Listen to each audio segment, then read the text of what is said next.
नमस्ते बच्चों, एक बार फिर से आ गया हूँ आपके लिए लेके एक नई एक्सरसाइज और वो है आज की एक्सरसाइज 2C और ये भी कक्षा 6 की गणित की किताब से इकाई 2 पूर्ण संख्याओं से ली गई है। तो दोस्तों, पिछले वीडियो में हम लोगों ने पढ़ा था पूर्ण संख्याओं पर योग के प्रगुण, योग का समवर्ग प्रगुण, योग का क्रम विनिमय प्रगुण, योग का तत्समक अवयव और योग का साहचर्य प्रगुण। इस एक्सरसाइज में हम लोग इन्हीं प्रगुणों को योग की जगह पर गुणे की संक्रिया में देखेंगे। ठीक है, तो सबसे पहले हम लोग यहाँ पर नियम लिख लेते हैं और समझ लेते हैं। तो बच्चों आइए बारी बारी से हम इन नियमों पर छोटी सी चर्चा कर लेते हैं। तो सबसे पहले गुणन का समवर्ग प्रगुण, जैसे योग का समवर्ग प्रगुण था और ये किस पे है, पूर्ण संख्याओं पे है ना। ठीक है, तो जैसे हमने 3 गुणे 8 किया तो 3 हमारी कैसी संख्या है, पूर्ण संख्या है। 8 कैसी संख्या है, पूर्ण संख्या है। गुणे का मैं बीच में संक्रिया लगा दी तो जो भी संख्या आएगी ये भी हमारी पूर्ण होगी। 8 तिया 24 और ये भी कैसी संख्या है, पूर्ण संख्या है। ठीक है, अब आता है क्रम विनिमय प्रगुण, यानी क्रम बदलना, जैसा पिछले में था 8 और 5। तो 8 और 5 का गुणा कर दो, तो पहले 8 लिख दो बाद में 5 लिख दो, या पहले 5 लिख दो बाद में 8 लिख दो। 5 अट्ठे 40 और 8 पंचे 40, दोनों हमारे बराबर आएंगे हमेशा। अब तत्समक अवयव, जैसे मान लो 5 है, 5 में किस संख्या का गुणा करें कि वही संख्या मेरी रहे। जैसे इसमें योग का तत्समक अवयव निकाला था, 7 में कितना जोड़ें कि 7 आए, तो इसमें 0 आया था। लेकिन यहाँ पे 5 में हम किसका गुणा करें कि 5 ही रहे, तो यहाँ पे हमारा आंसर होगा 1। 5 में 1 का गुणा करें या 1 में 5 का गुणा करें, ये हमारा 5 ही आएगा। ठीक है, अब आगे बात आती है साहचर्य प्रगुण की। पहले किन्हीं भी 2 संख्याओं को जोड़ देते थे, इसमें भी वही काम होगा। मान लो 3 7 2, तो पहले हमने पहले 2 संख्याओं का गुणा कर दिया, तीसरी संख्या का बाद में गुणा किया। इधर बाद वाली 2 संख्याओं का पहले गुणा कर दिया, तीसरी का बाद में गुणा किया। आंसर सेम आएगा, 7 तिया 21 गुणे 2 और इधर 3 गुणे 7 दूनी 14। अब ये 14 तिया आया 42 और इधर 21 दूनी 42। तो देखा आपने, दोनों हमारे जो है बराबर आए। तो ये हमारा साहचर्य प्रगुण का भी पालन करता है। अब यहाँ पे कुछ प्रगुण नीचे एक्स्ट्रा जुड़ गए हैं, तो वो हमारा है, पहला है गुणन संक्रिया पर योग का वितरण नियम। तो वितरण नियम गुणन संक्रिया पर देखो, जैसे 2 गुणे ब्रैकेट में है 3 धन 5, तो ये वितरण नियम है। इसका मतलब ये होगा कि पहले 2 का गुणा 3 में होगा, बाद में 2 का गुणा 5 में होगा। तो इसको कैसे लिखेंगे, 2 गुणे 3 धन 2 गुणे 5, सीधा सा इसको हमें प्रयोग में लाना है। फिर है गुणन संक्रिया पर घटाने का वितरण नियम, वही काम, जैसे 2 गुणे, यहाँ पर योग था, यहाँ पे घटाने का चिन्ह होगा, जैसे 3 माइनस 5, तो इसमें वही काम, 2 का गुणा 3 में होगा, बीच में माइनस का चिन्ह है तो माइनस चिन्ह लगा देंगे, उसके बाद 2 का गुणा 5 में हो जाएगा। तो ये हमारा हो जाएगा 2 गुणे 3 माइनस 2 गुणे 5, सिंपल सा। ठीक है, अब हम लोग बात करते हैं शून्य का गुणन प्रगुण, मतलब शून्य का अगर हम गुणा करेंगे तो क्या आएगा। तो किसी भी पूर्ण संख्या में शून्य का अगर गुणा करेंगे, या 3 गुणे 0 या 0 गुणे 3, तो वो हमारा शून्य ही आएगा हमेशा। तो ये हमारे कुछ बेसिक नियम हैं और इसी के आधार पर हमारी पूरी एक्सरसाइज सॉल्व होगी। तो उम्मीद करते हैं आप लोग इसको समझ गए होंगे, अदरवाइज एक बार आप लोग फिर से देख लें। और अब हम लोग चलते हैं एक्सरसाइज की तरफ, तो देख लेते हैं एक्सरसाइज में क्या है पहला प्रश्न। तो बच्चों हमारा यहाँ पर पहला प्रश्न दिया गया है कि अपनी अभ्यास पुस्तिका में गुणन संक्रिया के प्रगुणों के आधार पर निम्नांकित कथनों में रिक्त स्थानों की पूर्ति कीजिए। प्रश्न दिए गए हैं, रिक्त स्थान है और उन रिक्त स्थानों को हमें भरना है। तो सबसे पहला है 468 गुणे 0। तो अभी आखिरी प्रगुण हमने बताया था कि 0 का किसी भी संख्या में गुणा होगा तो वो हमारा क्या हो जाएगा, पूरा 0 हो जाएगा।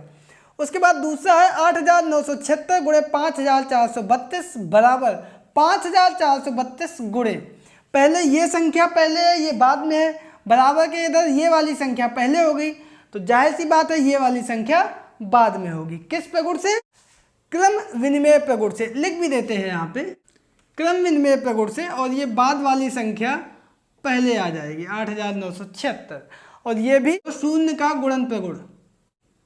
ठीक है, इससे अब नीचे देखो 1 का गुणा हमारा होगा 8973 में। तो अभी आपको बताया था 1 का गुणा किसी भी संख्या में होगा तो वही संख्या आ जाएगी। तो 8973 में 1 का गुणा होगा तो हमारा 8973 ही आ जाएगा। किस प्रगुण से? गुणन का तत्समक अवयव। तो बच्चों इस प्रकार से मेरा प्रश्न नंबर 1 कंप्लीट होता है। आई होप आप लोग समझ गए होंगे, बहुत आसान है, बिल्कुल सिंपल सा है। तो अब हम लोग चलते हैं प्रश्न नंबर 2 पर। तो बच्चों यहाँ पर हमारा दूसरा प्रश्न है कि निम्नांकित का गुणनफल उचित प्रगुण का प्रयोग करके ज्ञात कीजिए। तो यहाँ पर हमें गुणा प्रगुण का प्रयोग करके करना है। देखो किस तरीके से करेंगे। पहला है संख्या 4 गुणे 2834 गुणे 25। इसमें हम सबसे पहले क्या करेंगे, इन दोनों संख्याओं में क्रम विनिमय प्रगुण लगाएंगे, यानी 25 इधर ले आएंगे और 2834 इधर ले आएंगे। तो 4 गुणे 25 गुणे 2834, ठीक है। किस प्रगुण से? क्रम विनिमय प्रगुण से। अब देखो कितना आसान हो गया, 25 का 4 में गुणा कर दो तो 25 चौको 100। अब आगे जो 2834 है उसको हमने लिख दिया। अब देखो यहाँ पे 2834 का गुणा हम करेंगे सिर्फ 1 में, यानी तत्समक अवयव में, और वो हमारा वही संख्या आ जाएगा, यानी 2834। और ये जो 2 जीरो है ये 2 जीरो आगे आ गए। और इस प्रकार से आपने देखा कि ये मेरा तीनों संख्याओं का गुणा हो चुका है और यही हमारा आंसर आ गया। तो हो गया ना आसान। अब हम लोग दूसरा प्रश्न देखते हैं। तो दूसरी संख्या दी गई है 5 गुणे 658 गुणे 80। तो यहाँ पे वही काम इसमें हम लगाएंगे सबसे पहले क्रम विनिमय प्रगुण, और उसमें 5 गुणे 80 इधर लिख देंगे, 658 बाद में ले जाएंगे, ठीक है। अब हम क्या करेंगे, 80 का गुणा 5 में कर देंगे तो 8 पंचे 40, और ये जो जीरो है ये आ गई 400 हो गए, और गुणे 658। अब हमें क्या करना है, सिंपल सा 658 का 4 में गुणा कर देना है। तो कर दो, 8 चौको 32 की 2 हासिल लगा 3, 5 चौको 20 और 3 23 हासिल लगा 2, 6 चौको 24 और 2 26, और ये जो 2 जीरो है ये जीरो हमारी इसके आगे आ गई। तो आपने देखा यही हमारा क्या आ गया, आंसर आ गया। है ना आसान प्रश्न? उम्मीद करते हैं आप लोग समझ गए होंगे। अब हम लोग इसके आगे वाले प्रश्न पे चलते हैं। और तीसरा दिया गया है कि 25 गुणे 4837 गुणे 40। इसमें भी हम वही काम करेंगे, बाद वाली जो 2 संख्याएं हैं या इसमें पहले वाली दोनों संख्याओं में लगा दो क्रम विनिमय नियम। तो 4837 पहले लिख दिया, 25 बाद में लिख दिया, 40 और बाद में, ठीक है, क्रम विनिमय प्रगुण से। अब बाद वाली दोनों संख्याओं का गुणा कर देते हैं। तो 4837 गुणे 25 चौको 100 हो गए, और ये एक जीरो, तो ये हमारे हो गए 1000। अब हम लोग 1 का गुणा कर देंगे तो ये 4837 में 1 का गुणा होगा तो वही संख्या रहेगी, और बाद की 3 जीरो हैं वो इसके आगे आ गई। तो अब ये संख्या हमारी कितनी हो गई, इकाई, दहाई, सैकड़ा, हज़ार, 10,000, लाख, 10 लाख, 48,37,000, और यही हमारा आंसर आ गया। तो बच्चों देखा कितना आसान प्रश्न था, और इसी के साथ हमारा प्रश्न नंबर 2 कंप्लीट होता है। तो अब हम लोग चलते हैं इसके अगले प्रश्न यानी प्रश्न नंबर 3 पर, और वो हमारा दिया गया है कि वितरण प्रगुण का प्रयोग करके निम्नांकित में से प्रत्येक का गुणनफल ज्ञात कीजिए। गुणनफल ज्ञात करना है वो भी किस नियम का प्रयोग करके, वितरण प्रगुण का। तो वितरण नियम किस में लगता है, तो अभी आपको हमने बताया था, जैसे 2 गुणे 3 धन 5 है तो इसको हम इस तरीके से लिखेंगे, 2 गुणे 3 धन 2 गुणे 5, 2 का पहले 3 में गुणा उसके बाद 2 का 5 में गुणा, इस तरीके से। तो पहले इस संख्या को हम तोड़ लेते हैं 2 भागों में 1008 को, तो ये हमारा होगा 487 गुणे 1000 प्लस 8। अब हमारा वितरण नियम लग जाएगा, लिख देंगे वितरण नियम से या वितरण प्रगुण से। तो क्या हो जाएगा मेरा, 487 का पहले गुणा होगा 1000 में, यानी 487 गुणे 1000, और उसके बाद 487 का गुणा होगा 8 में, धन 487 गुणे 8। अब 1000 में गुणा होगा तो सीधा 1 में गुणा हो जाएगा, तो 487 एकम 487, और ये 3 जीरो आगे आ गए। यहाँ पे 8 सते 56 की 6 हासिल लगा 5, 8 अट्ठे 64 और 5 69 हासिल लगा 6, 8 चौको 32 और 6 38। इन दोनों को जोड़ देंगे, 6 और 0 6, 9 0 9, 8 0 8, 7 3 10 की 0 हासिल लगा 1 8 और 1 9, 49,896 और यही हमारा आंसर आ गया। तो बच्चों आसान प्रश्न है। तो अब हम लोग चलते हैं इसके दूसरे प्रश्न पर। तो दूसरी संख्या हमारी दी गई है 998 गुणे 436। यहाँ पर हम 998 को 2 भागों में तोड़ेंगे, 1000 माइनस 2। जब भी हम किसी संख्या को तोड़ते हैं तो हम इस तरीके से तोड़ते हैं जो जीरो हमारी ज़्यादा से ज़्यादा आ जाए, ठीक है। तो 1000 आ गया माइनस 2, 998 आ जाएगा गुणे 436।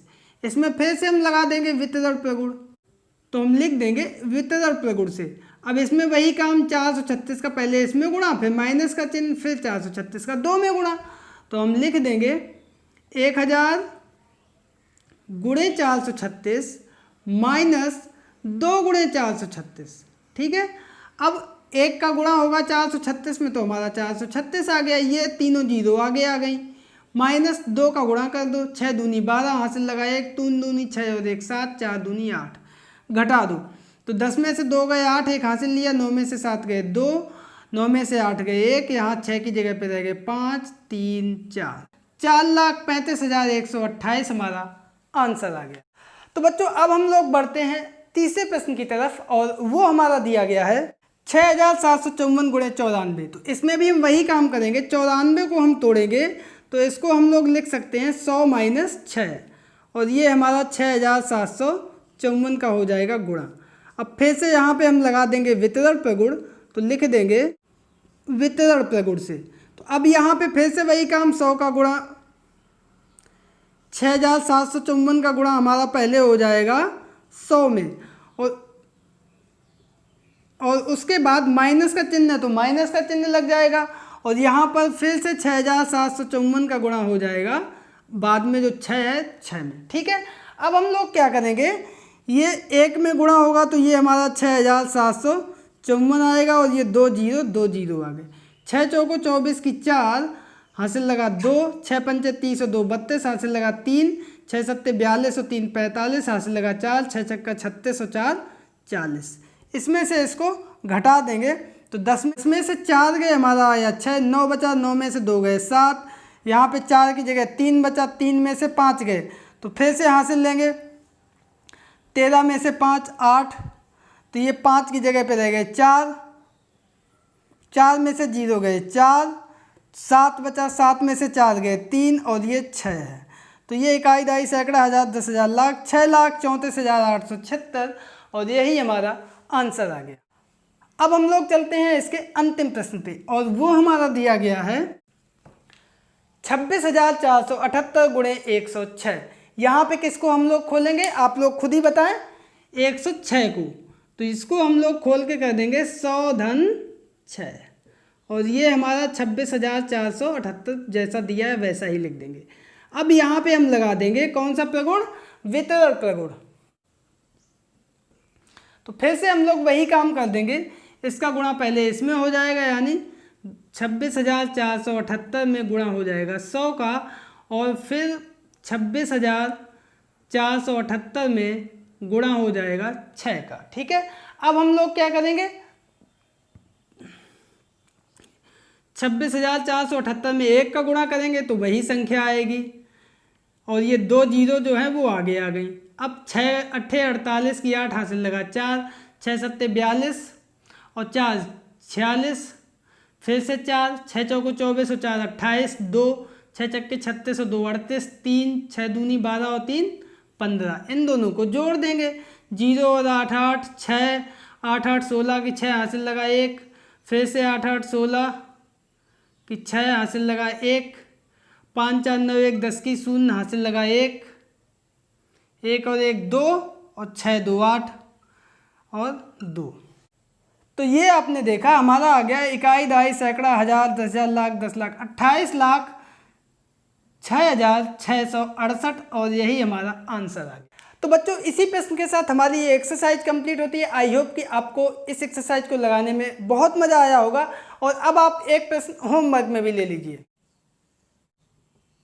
तो होमवर्क में आपको वितरण नियम का प्रयोग करके कुछ गुणा करना है, और वो है 99 गुणे 2135, और दूसरी संख्या है 305 गुणे 103, और इन दोनों प्रश्नों को लगाकर आंसर अपने नाम के साथ कमेंट बॉक्स में कमेंट करके हम तक अवश्य पहुंचाएं। तो बच्चों आज के इस वीडियो में इतना ही, मिलते हैं कल फिर एक नए वीडियो के साथ, तब तक के लिए नमस्कार।